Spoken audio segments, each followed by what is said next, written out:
One of the biggest reasons why I see fresh entrepreneurs, fresh business owners quit so early on in the actual race is this reason, and this reason alone. They will get a vision about how they're gonna build this business or about how they're gonna achieve these things. And then they get so excited. I'm so excited that, oh, I'm gonna get this and I'm gonna start making all this money and I'm gonna have this business and it's gonna really start killing it. They go and they start sharing it with other people, friends, family, mom, auntie, uncle, cousin. And all they do is they shoot you down because their faith is not your faith. They didn't see the vision. So it's kind of like this, guys. I always say this, and I tell my students this all the time, is do not share visions with people. It's like this scenario, right? So you ever been to a comedy show or saw a comedy special and there was a comedian, he might have hit on a joke that was so funny, it cracked you up, be like, oh, the Kevin Hart, man, I'm telling you.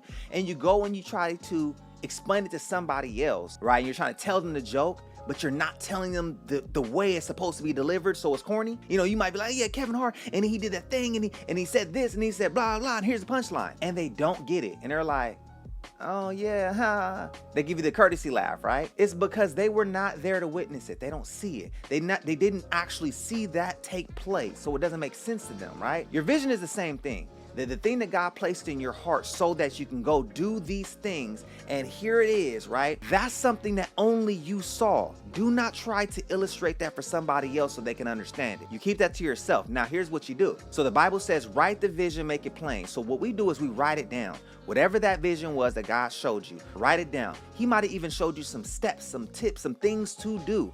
Write it down, right? We want to paint a visual picture, because if we don't do this, we're going to forget. We're going to forget the details to this vision, right? We don't want to forget nothing. So we're going to write it down. Once you start acting on that vision and things start falling into place, you're not going to have to explain anything to your friends and family because they're going to actually see it now. Now they see that thing that you would have explained to them, right? Don't explain nothing. Show them. Go out there and do it. Get your feet wet, guys.